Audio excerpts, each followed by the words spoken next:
Welcome back student to the next lecture of the series, and today I'm going to discuss potential energy. As you know, I have already discussed in the previous lecture, but you do not know the formula of the potential energy. So today I'm going to drive a formula to calculate the potential energy of a system.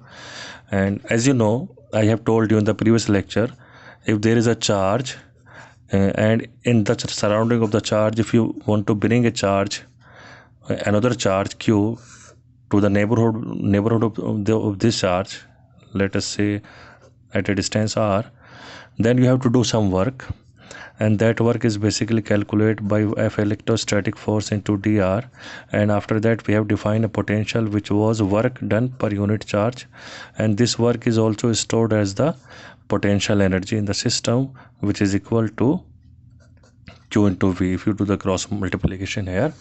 सो ये हमने calculate कर लिया था, और इस मान लीजिए आपका पॉइंट पी है और ये पॉइंट पी डैश है, तो पॉइंट पी डैश पर आप इस चार्ज की वजह से जो पोटेंशियल कैलकुलेट करेंगे that was equal to the potential due to a point charge and which was about to Q upon are.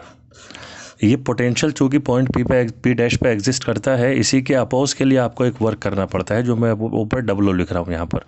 अगर आप सपोज करिए कि यहाँ पर ये चार्ज क्यों ना होता और फिर आप इस चार्ज को लेके आ रहे होते यहाँ से यहाँ तक, तो फिर आप इसको ज़ीरो पोटेंशियल कहते हैं. There will be a zero potential because उसका अपोज करने वाला कोई है ही नहीं वहाँ पर.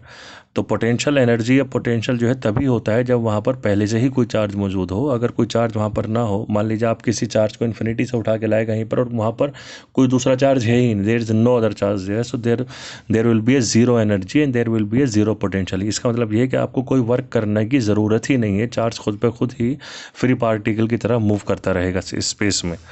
लेकिन अगर कहीं पर ऑलरेडी एक चार्ज है, फिर आप एक दूसरे चार्ज को लेकर आना चाहते हैं, तो फिर यहाँ पर एक पोटेंशियल होगा, और चूँकि पोटेंशियल होगा तो यहाँ पर एनर्जी भी होगी या वर्क भी करना पड़ेगा, which is Q into V. और ये क्यू वो चार्ज है जिसको आप ब्रिंग करके लाना चाह रहे हैं, और ये पोटेंशियल उस चार्ज की वजह से है जो ऑलरेडी वहाँ प्रेजेंट है. ये बात आपको ध्यान रखनी है बहुत अच्छे से कि ये जो पोटेंशियल हमने पी डैश पे कैलकुलेट किया था वो इस चार्ज की वजह से नहीं है जो आप जिसको आप मूव करके यहाँ से यहाँ तक लाना चाहते हैं. ये उस चार्ज की वजह से जो यहाँ पर ऑलरेडी प्रेजेंट था, तो उसका पोटेंशियल वी है. इसको यहाँ तक लाने में आपको जो है कुछ वर्क करना पड़ा होगा, तो फिर आप जो है उस वर्क को क्यू इंटू वी से भी कैलकुलेट कर सकते हैं. जब आप वर्क को कैलकुलेट करेंगे फिर आप उसमें ये वाला चार्ज देखेंगे, ना कि प्रीवियस वाला. ओके. और अगर यहाँ पर ये चार्ज ना होगा तो पोटेंशियल भी नहीं होगा. जब वी ही ज़ीरो हो जाएगा तो क्यू इंटू वी के हिसाब से डब्ल्यू या आपका एनर्जी भी यू जो है वो भी ज़ीरो हो जाएगी. तो ये बात आपको ध्यान में रखते हुए अब ज़रा हम एक न्यूमेरिकल सॉल्व करते हैं, which is example 2.1 of the your NCERT book. और ये एग्जाम्पल आपका क्या है, ज़रा आप इसको देख लीजिए. ये एग्जाम्पल 2.1 है. As you can see, calculate the potential at a point P due to a charge of 4 × 10⁻⁷ coulomb located 9 centimetre away. ये इसका पहला पार्ट है. दूसरा पार्ट है, hence obtain the work done in bringing another charge of 2 × 10⁻⁹ coulomb from infinity to the point P. Does the answer depend on the path along which the charge is brought. Okay. तो इसके दोनों part को मैं बारी बारी से discuss कर लूँगा. जब आप इसको देखें तो ये सवाल अपनी बुक में देख लीजिएगा, खोल के रख लीजिएगा आप कहीं पर, PDF कॉपी इसकी. तो पहला जो पार्ट है इसका वो ये है, calculate the potential at point P. कहीं पर एक पॉइंट पी है due to a charge of 4 × 10⁻⁷ coulomb. एक चार्ज है लोकेटेड 9 सेंटीमीटर अवे, और ये चार्ज जो है इस पॉइंट पी से 9 सेंटीमीटर की डिस्टेंस पर है. और ये चार्ज आप क्यू मान लीजिए, स्मॉल क्यू या capital Q, whatever name you want to give it. और या ओके. और इस क्यू की जो वैल्यू है वो है 4 × 10⁻⁷ कूलम. ये पॉजिटिव ऑलरेडी गिवन है, और अगर ये पॉजिटिव नहीं होता तो फिर आपको पोटेंशियल में साइन भी लेना होता है चार्ज का. ये बात ध्यान रखिएगा आप. अगर ये माइनस में होता तो आपको माइनस का साइन लेने के साथ कैलकुलेशन करनी होती. तो ये चार्ज है, ये पॉइंट ऑफ ऑब्जर्वेशन है, ये डिस्टेंस आर आपकी 9 हो गई. फॉर्मूला आप लगा दीजिए, v is equal to 1/4πε0 charge and the distance of the charge from the point of observation. तो ये आपका हो गया 1/4πε0 की वैल्यू होगी 9 × 10⁹. चार्ज है आपका 4 × 10⁻⁷ कूलम, ये ऑलरेडी गिवन है SI यूनिट में.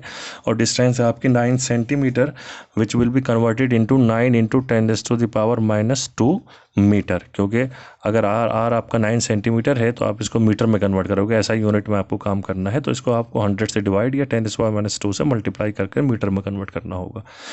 तो 9 से 9 कैंसिल हो जाएगा, पावर को आप यहाँ जो है अरेंज कर लीजिए, 2 पावर यहाँ प्लस में जाके ऐड हो जाएंगे, तो 11 तो ये हो गया, 7 में से 11 प्लस 7 माइनस, तो आपकी पावर जो बचेंगी वो कितनी बचेंगी जाएंगी, 4 बच जाएंगी। तो ये आपका आ जाएगा अराउंड 4 × 10⁻⁴ वोल्ट, जो इसकी यूनिट होती है पोटेंशियल की, वो ये हो गई। इसका मतलब ये है कि इस चार्ज की वजह से इस पॉइंट पी पे जो पोटेंशियल है वो 40,000 वोल्ट के अराउंड है। अब कहा क्या गया है कि इन्फिनिटी से एक चार्ज को उठा के लाया गया। इन्फिनिटी से लाने का मतलब ये है कि आपको पोटेंशियल कैलकुलेट करना है, ना कि पोटेंशियल डिफरेंस। ये बात मैंने पिछले लेक्चर में बड़ी डिस्टिंग्विशली बताई थी आपको। तो एक इन्फिनिटी पे चार्ज है और उस चार्ज की जो वैल्यू है वो है 2 × 10⁻⁹ कूलम। मान लीजिए इस चार्ज को -9 कूलम, और आप इस चार्ज को यहाँ से यहाँ तक उठा के लाना चाह रहे हैं जिसी भी तरह से, आपको उससे फ़र्क नहीं पड़ता, आप जो चाहे पाथ लेके इससे ले लें, आपको बहरहाल इसको यहाँ से यहाँ तक लेके आना है। तो वर्क कितना करना पड़ेगा? वर्क का फॉर्मूला है Q × V पोटेंशियल जो यहाँ ऑलरेडी मौजूद है, जो कि हम ऊपर कैलकुलेट कर चुके हैं, 40,000 या 4 × 10⁻⁴। तो Q है आपका, अब मैंने बताया ना वर्क में जो है आप दूसरा वाला चार्ज लेंगे जिसको मूव करके लाना है, वो कितना है 2 × 10⁻⁻⁹ और V है आपका 4 × 10⁻⁻4। तो ये आ गया आपका 8 × 10⁻⁻5 जूल। ये जो वर्क है ये इस पाथ पे डिपेंड ही नहीं करता कि आपने जो है चार्ज को किस पाथ से लेके आए हैं। और तो इसका मतलब ये हुआ कि आप जो है कोई भी पाथ अटेन कर ले, आपका जो वर्क होगा हमेशा इन्फिनिटी से किसी चार्ज को पॉइंट पी तक लाने में वो सेम ही होगा, जो कि कंजर्वेटिव फोर्सेस की निशानी भी है। That is the significance of conservative forces also. तो इसका मतलब ये कि work done is independent of the path and the answer is 8 × 10⁻⁻5 joule. Okay, अब एक और सवाल है इसी एक्सरसाइज का, इसी बल्कि एग्जाम्पल का, वो डिस्कस करेंगे हम। ये है एग्जाम्पल 2.2, इसको भी आप देख लीजिए। ये क्या कहता है सवाल? ये कहता है 2 charges 3 × 10⁻⁸ coulomb and -2 × 10⁻⁸ coulomb are located 15 centimeter apart. At what point on the line joining the axis charges is the on the line joining the two charges is the electric potential 0? Take the potential at infinity to be 0. 2 charges का system आपके पास है। This is your example 2.2। This is your example 2.2 और इसमें जो है 2 charges हैं आपके, Q1 Q2 आप मान सकते हैं। ये Q1 मान लीजिए आप प्लस वाले को, और माइनस वाले को Q2 मान लीजिए। ये Q1 की वैल्यू आपको दी है, ये Q1 Q2 मैंने अपनी तरफ से लिए हैं, बुक में नहीं है, मैंने सिर्फ उनको नाम दे दिया है। तो प्लस वाले को मैंने Q1 कह दिया, 3 × 10⁻⁻8 कूलम है। और दूसरा जो है नेगेटिव चार्ज है, मैंने इसको Q2 कह दिया है, that is equal to -2 × 10⁻⁻8 coulomb है, ये भी -8 कूलम। अब ये कह रहे हैं कि इन दोनों के बीच में किस जगह पर पोटेंशियल 0 होगा, वो आपको कैलकुलेट करना है। और इन दोनों के बीच की जो डिस्टेंस है वो मेरे ख्याल में 15 सेंटीमीटर गिवन है। इन दोनों के बीच का जो सेपरेशन है वो 15 सेंटीमीटर है। अब आपको तो नहीं पता पोटेंशियल कहाँ पर 0 होगा, लेकिन ये पता है कि एक ऐसा पॉइंट होना चाहिए जहाँ पर इन दोनों की वजह से जो पोटेंशियल आएगा नेट, दैट शुड बी 0। तो मान लीजिए एक पॉइंट P है और इस पॉइंट P की जो Q1 से डिस्टेंस है वो आप अज्यूम कर लीजिए x है। तो अल्टीमेटली इसकी जो डिस्टेंस बचेगी Q2 से, नेगेटिव वाले चार्ज से, वो 15 - x बच जाएगी, क्योंकि टोटल 15 है। आपने पॉइंट P को x मान लिया Q1 से, तो Q2 से बच जाएगा 15 - x। अब पॉइंट P पर अब आप भूल जाइए थोड़ी देर के लिए कि Q2 यहाँ पर है। अब आप देखिए सिर्फ कि Q1 है और P है और दोनों के बीच की डिस्टेंस है x। तो पोटेंशियल कितना हो जाएगा जी? पोटेंशियल हो जाएगा 1/4πε0 फॉर्मूले के हिसाब से charge and the distance of the charge. जो r की जगह हमने x ले ली है और चार्ज को हमने Q1 लिया है, तो ये पोटेंशियल हो गया पहले चार्ज की वजह से V1। Similarly, the potential due to second charge that will be equal to 1/4πε0 magnitude of the charge. मैं जब इसकी न्यूमेरिकल वैल्यू रखूंगा तो निगेटिव लूंगा माइनस के साथ, लेकिन अभी मैंने Q2 लिखा है सिर्फ। And distance of the charge from the point of observation, point of observation P है और डिस्टेंस है इसकी 15 - x फ्रॉम Q2, तो आप इसको लिखेंगे 15 - x। इन दोनों का जो सम है वो 0 होना चाहिए पॉइंट P पे, तभी तो नेट पोटेंशियल 0 आएगा। सवाल में ये कहा गया है कि वो पॉइंट चूज़ करिए जहाँ पर पोटेंशियल ज़ीरो है, यानी कि इसका मतलब ये है कि V1 और V2 दोनों का जो सम होना चाहिए वो ज़ीरो होना चाहिए। तो V1 की वैल्यू क्या है भाई, 1/4πε0 Q1/x, और V2 की वैल्यू है प्लस 1/4πε0 Q2/15 - x, और ये दोनों इक्वल टू ज़ीरो होनी चाहिए। अब आप यहाँ से 1/4πε0 कॉमन ले सकते हैं बाहर, Q1 की वैल्यू रख लीजिए चाहें तो। अब आप 3 × 10⁻⁻8 डिवाइडेड बाई x, 1/4πε0 बाहर आ चुका है। Q2 निगेटिव है, plus -2 × 10⁻⁻8 divided by 15 - x, and it is equal to zero हो गया आपका। तो यहाँ से 10⁻⁻8 भी मेरे ख्याल में बाहर कॉमन आ सकता है, 10⁻⁻8 भी दोनों में से बाहर कॉमन आ गया। 4πε0 ऑलरेडी कॉमन है नीचे, तो ये रहेगा 3/x, अब प्लस और माइनस माइनस हो जाएगा 2/15 - x, and it is equal to zero. Okay, तो ये तो ज़ीरो नहीं है क्लियरली, 1/4πε0 की वैल्यू ज़ीरो नहीं होती, 10⁻⁻8 ज़ीरो नहीं है किसी भी सूरत में। तो इन दोनों का प्रोडक्ट लेकिन ज़ीरो आ रहा है, तो या तो ये ज़ीरो हो या ये ज़ीरो हो या दोनों ज़ीरो हो। अब ये तो ज़ीरो नहीं है क्लियरली, तो ज़ीरो मतलब ब्रैकेट वाली क्वांटिटी बची, तो आप इसको लिख दोगे 3/x upon 2 × 2/15 - x equal to zero. Cross multiply कर लीजिए जैसे आपको सिखाया जाता है फ्रैक्शंस का डिवीज़न करने के लिए, तो ये हो जाएगा 3 × 15 - x, या आप इसको ऐसे करिए थोड़ा और आसान हो जाएगा, इसको इधर ले जाइए, इस वाली क्वांटिटी को ज़ीरो के इधर ले जाइए, तो ये प्लस की हो जाएगी, तो ये हो जाएगा 2/15 - x। अब इनकी क्रॉस मल्टीप्लाई करके देख लो ज़रा, तो ये हो गया आपका 2x is equal to 15 3 = 45 minus 3x। तो अब आप इसको क्या करेंगे जी, अब आप यहाँ से इसको करेंगे 5x, 3x को इधर ले आइए, तो 2x + 3x 5x equal to 45, और x इक्वल टू आ गया इसका 9। भाई 5 × 9 = 45 हो गया ना, तो 9 सेंटीमीटर पे जाके आपका पोटेंशियल जो होगा वो ज़ीरो होगा, यानी कि इस पॉइंट P की जो पोजीशन होनी चाहिए वो यहाँ से 9 होनी चाहिए Q1 से, प्लस वाले चार्ज से, और माइनस वाले चार्ज से इसकी डिस्टेंस कितनी बच जाएगी भाई, अगर ये 9 हो गया तो ये बच जाएगी 6 सेंटीमीटर। तो नेगेटिव वाले से 6 सेंटीमीटर, पॉजिटिव वाले से 9 सेंटीमीटर हो जाएगा ये। ओके, तो ये आपका एक न्यूमेरिकल हो गया पोटेंशियल पे। इसके बाद अब मैं पोटेंशियल एनर्जी की बात मैं करता हूँ। ओके, पोटेंशियल एनर्जी एक्चुअली होती क्या है, आइडिया आपको है पोटेंशियल एनर्जी का। पोटेंशियल एनर्जी कैसे कैलकुलेट करेंगे आप, Q × V से। अगर V नहीं है तो फिर पोटेंशियल एनर्जी ज़ीरो है, बात याद रखिएगा आप। तो पोटेंशियल एनर्जी की मैं बात करता हूँ, पोटेंशियल एनर्जी, मान लीजिए एक चार्ज था इन्फिनिटी पे, आप उस चार्ज को यहाँ उठा के ला कर रखना चाहते हैं पॉइंट O पर। तो पॉइंट O पर तो और कोई चार्ज है ही नहीं आसपास में, तो पॉइंट O का पोटेंशियल कितना हुआ, ज़ीरो हुआ। तो वर्क भी कितना हुआ, नथिंग।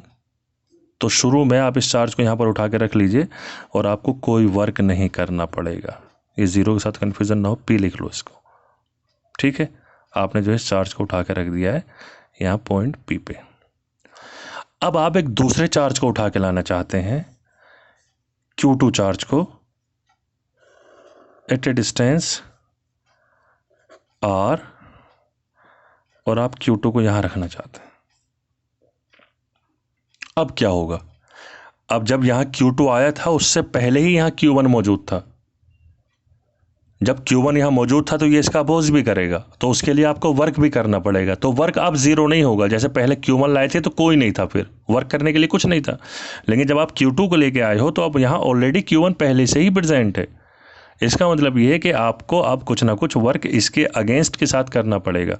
तो उसके लिए वर्क के लिए आपको क्या निकाल करना पड़ेगा भाई, वर्क के लिए आपको करना पड़ेगा Q × V। तो Q की जगह तो Q2 हो गया, V जो होगा वो इस चार्ज की वजह से इस पे पोटेंशियल जो अप्लाई हो रहा है वो हो जाएगा V1।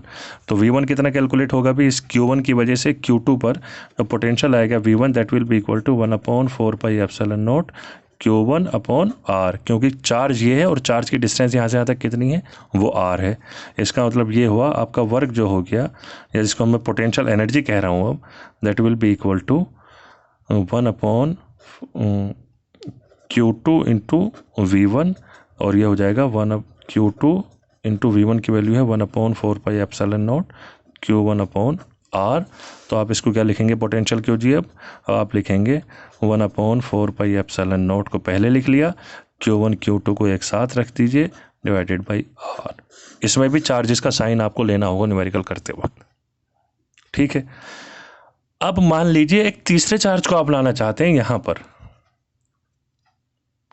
जब तीसरा चार्ज यहां पर आएगा इन्फिनिटी से, कहीं से उधर से इन्फिनिटी से जब वो चार्ज आएगा यहां से, तो जब वो चार्ज यहां पर आएगा, पहले से यहां पर दो चार्ज मौजूद हैं, ये दोनों ही इसका अपोज करेंगे, तो आपको इन दोनों के अगेंस्ट वर्क करना पड़ेगा। तो अब जो है ज़रा डिस्टेंसेस को भी हम अपने हिसाब से सही कर लेते हैं, क्योंकि अब आप आर तो नहीं ले सकते दो जगह, तो इसको कह दीजिए आप R1 2, यानी कि 1 से 2 के बीच के डिस्टेंस। आप इसको कह दीजिए R1 3, 1 से 3 के बीच की डिस्टेंस। और आप इसको कह दीजिए अब R2 3, यानी कि 2 से 3 के बीच की डिस्टेंस। ओके, तो मैं इसको भी U1 2 लिख दूंगा, यानी कि 1 से 2 के बीच की पोटेंशियल एनर्जी।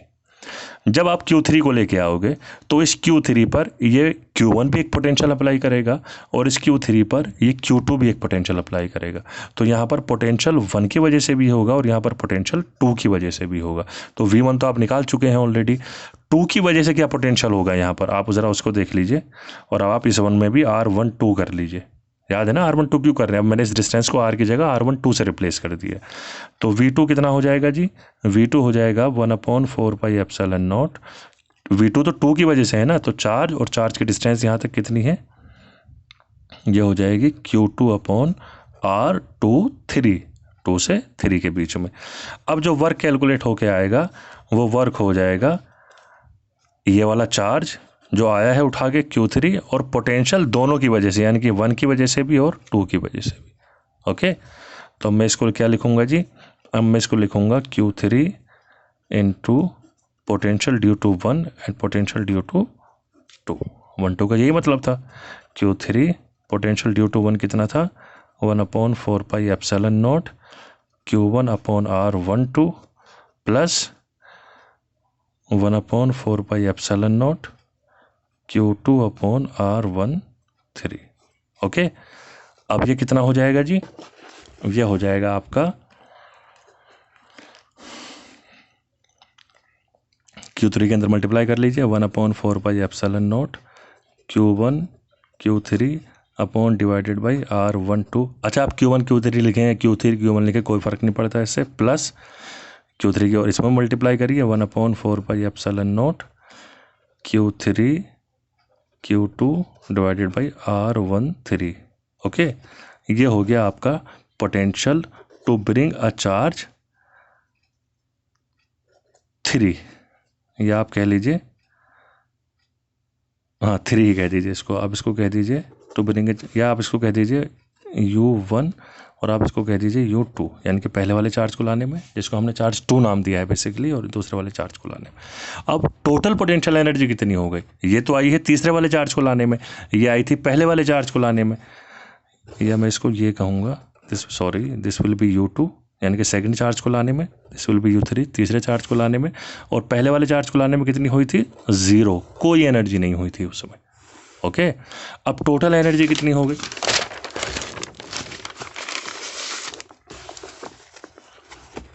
अगर आप टोटल एनर्जी की बात करें, भाई ये चार्ज था Q1, एक दूसरा चार्ज लेके आए थे आप इसके करीब Q2, Q1 को लाने में एनर्जी कुछ नहीं हुई थी खर्च, Q2 को लाने में एनर्जी U2 खर्च हुई थी, इसकी डिस्टेंस R1 2 है, और Q3 को लाने में जो एनर्जी खर्च हुई है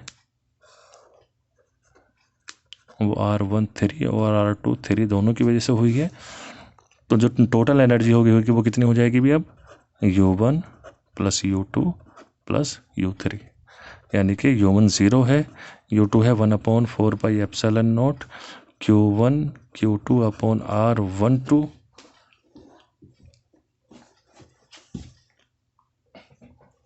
एंड U3 हो जाएगा आपका, U3 में 2 टर्म आई हैं, अभी आपने देखा ना पीछे 2 टर्म थी U3 में, तो ये हो जाएगा 1/4πε0 Q1 Q3 अपॉन R13, और दूसरी टर्म क्या थी इसकी बेटा? इसकी थी 1/4πε0 Q2 Q3 divided by R23। Okay, अब आप 1/4πε0 सब में से कॉमन ले सकते हैं, तो आप इसको लिख देंगे 1/4πε0 बाहर ले लिया Q1 Q2 upon R12 plus, अच्छा मैं इसको पहले लिख दूँ तो कोई फ़र्क तो नहीं पड़ना है, Q2 Q3 अपॉन R23। अब मैं इसको लिख दे रहा हूँ Q1 Q3 को Q3 Q1 Q3 Q1 और R13 को लिख देता हूँ R31। ओके, कोई फ़र्क नहीं पड़ता, मैग्नीट्यूड है इनमें, डायरेक्शन का फ़र्क नहीं है। पोटेंशियल एनर्जी स्केलर क्वांटिटी है तो डायरेक्शन से मतलब ही नहीं। ये इसका हो गया। अगर 4 सिस्टम होते भाई, स्क्वायर होता मान लो एक, तो उसमें कैसे करते आप, उसमें भी मैं इसे अभी बताऊंगा आपको। तो आप जो है अब ज़रा यहाँ तक इसको समराइज़ कर लीजिए। इसका समरी इसकी क्या है, समरी इसकी ये है कि अगर आप एक सिंगल चार्ज को लेना चाहते हैं कहीं पर Q को सिर्फ, तो उसकी पोटेंशियल एनर्जी 0 होगी। अगर आप Q1 के पास किसी दूसरे चार्ज को लेके आना चाहते हैं एज ए डिस्टेंस R या R12 कह लीजिए आप इसको, तो इसकी एनर्जी हो जाएगी 1/4πε0 दोनों चार्जेस का प्रोडक्ट और दोनों के बीच की डिस्टेंस। अगर दोनों के बीच की डिस्टेंस का स्क्वायर करते हो तो ये फोर्स बन जाएगा, अगर याद हो कूलम्स लो, Q1 Q2/R² था उसमें। ओके, तो आप चाहो तो इसको सिंपली R लिख लो, कोई फ़र्क नहीं पड़ता है। ओके, अगर 3 का सिस्टम हो, Q1 Q2 Q3, अगर 3 चार्जेस का सिस्टम है तो सारे कॉम्बिनेशन लेने, Q1 Q2 भी लेना है, Q2 Q3 भी लेना है और Q3 Q1 भी लेना है। कोई कॉम्बिनेशन रहना भी नहीं चाहिए और कोई कॉम्बिनेशन रिपीट भी नहीं होना चाहिए।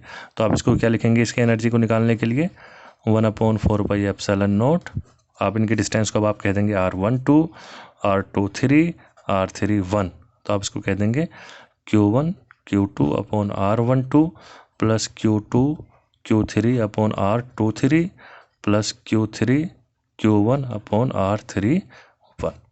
अगर स्क्वायर हो तो क्या करेंगे आप, मान लीजिए एक स्क्वायर है आपके पास, एक स्क्वायर है, ठीक है, इस स्क्वायर में पहले चार्ज लेके आए आप Q1, कोई वर्क करने की ज़रूरत नहीं है, U1 0। फिर आप दूसरे चार्ज को लेके आए Q2 को, तो अब इनके बीच की डिस्टेंस आप देखेंगे R12, तो आपका पोटेंशियल हो जाएगा, अब दोनों में इंट्रैक्शन होगा ना, तो अब तो 0 नहीं होगा, 1/4πε0 Q1 Q2 अपॉन R12। अब आप तीसरा चार्ज लेके आए Q3, इन्फिनिटी से उठा गए, तो अब इस Q3 में इसकी वजह से इंट्रैक्शन होगा, आप इसको कह दीजिए 2 3, और इसकी वजह से भी इंट्रैक्शन होगा, आप इसको कह दीजिए R31। तो ये क्या हो गया, ये पहले की तरह ट्रायंगल हो गया। तो U2 जो हो गया, सॉरी U2 तो ये है, U3 थर्ड चार्ज को लाने में जो वर्क हुआ वो कितना हुआ, उसमें 2 वर्क हुए, Q3 को लाने में इसकी वजह से भी वर्क होगा और इसकी वजह से भी वर्क करना पड़ेगा, आपको दोनों के अगेंस्ट काम करना है। तो ये हो जाएगा 1/4πε0, 1 और 3 की वजह से होगा, या आप पहले 2 और 3 को देख लीजिए, Q2 Q3 अपॉन दोनों के बीच की डिस्टेंस R23, ये R सब्सक्रिप्ट में नीचे है, ऊपर मत समझ लेना कि स्क्वायर मैंने कर रखा है, प्लस 1/4πε0, 3 और 1 के बीच में होगा, Q3 Q1 divided by R31, ये हो गया। अब आप जब चौथा चार्ज लेके आओगे, Q4 जब लेके आएंगे आप, तो इस Q4 में Q3 भी पोटेंशियल अप्लाई करेगा, तो आपको इसके अगेंस्ट भी काम करना है। इस Q4 पे Q1 भी पोटेंशियल अप्लाई करेगा, आपको इसके अगेंस्ट भी काम करना है, और Q2 भी इस पर अप्लाई करेगा पोटेंशियल। तो इसमें 3 टर्म आएंगी, एक तो आएगी 3 और 4 वाली, एक आएगी 4 और 1 वाली, एक आएगी 2 और 4 वाली डायगोनल वाली, R2 4। तो ओके, तो यहाँ पर जब आप निकालेंगे U4 में, तो आपको कितना करना पड़ेगा जी, आपको करना पड़ेगा इसमें 1/4πε0, 4 पे देख रहे हैं तो 3 की वजह से देखिए, Q4 Q3 upon R34 plus 1/4πε0, 4 में 2 की वजह से देखिए 4 और 2 अपॉन R24, और 4 में 1 की वजह से भी होगा 1/4πε0 Q4 Q1 divided by R41। Okay, अब इन सब का सम कर दीजिए, आपको टोटल एनर्जी मिल जाएगी। तो एक तरीका तो ये है कि आप इंडिविजुअली सबको निकाल के रख लीजिए, एक एक करके आप सबका निकालिए, फिर आप उन सबको जोड़ दीजिए। एक दूसरा तरीका ये है, एक दूसरा तरीका इसका क्या है करने का, मैंने जो मैंने अभी बताया था आपको रूल, वो क्या था भाई, आप सारे कॉम्बिनेशन ले लो, Q1 Q2 Q3 Q4, इनके बीच की डिस्टेंस 1 2 ले लो, इनके बीच की डिस्टेंस 2 3 ले लो, इनके बीच की डिस्टेंस 3 4 ले लो, इनके बीच की डिस्टेंस 4 1 ले लो, इनके बीच की डिस्टेंस 4 2 ले लो, और इनके बीच की डिस्टेंस R 3 1 ले लो। सारे कॉम्बिनेशन ले लो और कोई छूटना भी चाहिए। तो Q1 Q2 का एक कॉम्बिनेशन हो गया, Q2 Q3 का एक कॉम्बिनेशन हो गया, Q3 Q4 का एक कॉम्बिनेशन हो गया, Q4 Q1 का एक कॉम्बिनेशन हो गया। 4 कॉम्बिनेशन ये हो गए, और दो कॉम्बिनेशन इनके डायगोनल के हो गए। इनके अलावा कोई कॉम्बिनेशन बचता नहीं है। तो आप इन सब को जो है सिंपली क्या लिख देंगे, सिंपल वर्ड में भाई 1/4 बाहर उठा लिया हमने। Q1 Q2 का एक कॉम्बिनेशन ले लिया, R1 2 उनके बीच की डिस्टेंस, Q2 Q3 के बीच का एक डिस्टेंस कॉम्बिनेशन ले लिया, उनके बीच की डिस्टेंस, प्लस Q3 Q4 के बीच का एक कॉम्बिनेशन ले लिया, उनके बीच की डिस्टेंस, प्लस Q4 Q1 के बीच का एक कॉम्बिनेशन ले लिया, उनके बीच की डिस्टेंस। अब दो डायगोनल देख लो, Q4 Q2 Q3 और Q1। तो Q4 Q2 उनके बीच की डिस्टेंस R4 2, R24 लिखो, R40 लिखो, उससे फ़र्क नहीं पड़ता है ज़्यादा, तो कन्फ्यूज़ मत होइएगा। And plus Q3 Q1 divided by R31। ये आ गया आपके 6 कॉम्बिनेशन। इसी तरह से जैसे जैसे नंबर ऑफ चार्जेस बढ़ते जाएंगे, वैसे वैसे आपके नंबर ऑफ कॉम्बिनेशंस भी बढ़ते चले जाएंगे। तो पोटेंशियल एनर्जी में चीज़ आपको ध्यान देने की बहुत ज़्यादा है। एक एग्जाम्पल है एनसीईआरटी का, मैं उसको डिस्कस करता हूँ अभी, और ये चीज़ आपको अच्छे से क्लियर हो जाएगी। उसमें साइन को देखना है हमेशा, साइन नहीं छोड़ना है। तो ये एग्जाम्पल है आपका, एग्जाम्पल 2.3 आप करिएगा, ये आपके लिए होमवर्क में छोड़ दे रहा हूँ। यह है एग्जाम्पल 2.4। ओके, आप इसको देख लीजिए, आपके एनसीईआरटी का ये एग्जाम्पल है। Okay, 4 charges are arranged at the corners of the square ABCD of side D। तो स्क्वायर का साइड आपको दे दिया D है। In figure 2.15 find the work required to put together this arrangement। A charge is small Q naught is brought to the center E जो है electric field नहीं है, centre है, मैं इसको कुछ और नाम दे दूंगा, of the square. The 4 charges being held fixed at its corner, how much extra work is needed to do this। चलिए, तो इन दोनों को मैं करता हूँ। आपकी बुक में 2 तरीके से सॉल्व किया गया है। एक एक को इंडिविजुअली उठा के लाए हैं पहले, जैसे कि आप यहाँ पर देखें, पहले वाले में लिखा है work needed to bring plus Q charge at A when no charge is present elsewhere this is 0। यानी कि जब आप A वाले को लाएंगे तो वर्क 0 है, जब आप B वाले को लाएंगे तो Q1 Q2 अपॉन R², इनके बीच की डिस्टेंस हो जाएगी। तो Q1 Q2 निगेटिव है, Q1 प्लस है, मैंने कहा था साइन मैटर करता है, तो ये हो जाएगा -Q² R की जगह D हो गया। इसी तरह से जब आप C को लेके आएंगे तो C में इन दोनों का कॉम्बिनेशन आएगा, B का और C का, और C का और A का कॉम्बिनेशन आएगा। तो इसमें जो है इन्होंने इसको सॉल्व कर दिया है। फिर जब D को लाएंगे तो D में इसका कॉम्बिनेशन, इसका कॉम्बिनेशन, इसका कॉम्बिनेशन, इन सबको इन्होंने सॉल्व करके, और इन्होंने यहाँ पर फाइनली जवाब लिखा है -Q²/4πε0D 4 ये लिखा है जवाब -Q²/4πε0 4 - √2। तो एक तरीका तो इनका है जो आपकी बुक में दिया है, जिसके आप जा सकते हैं। एक एक चार्ज को इंडिविजुअली उठा के लाए, जैसे कि मैं अभी पीछे बता रहा था, और इन सब की वजह से टोटल पोटेंशियल फिर बाद में ऐड अप कर लिया। एक तरीका वो डायरेक्ट मेथड है जिसके बारे में मैं बात कर रहा था। आप क्या है, आप सारे कॉम्बिनेशन एक ही साथ में ले लो। ओके, तो देखिए उसको मैं कैसे लेता हूँ। मैं पहले इस अरेंजमेंट को बना लूँ एक नए पेज पे।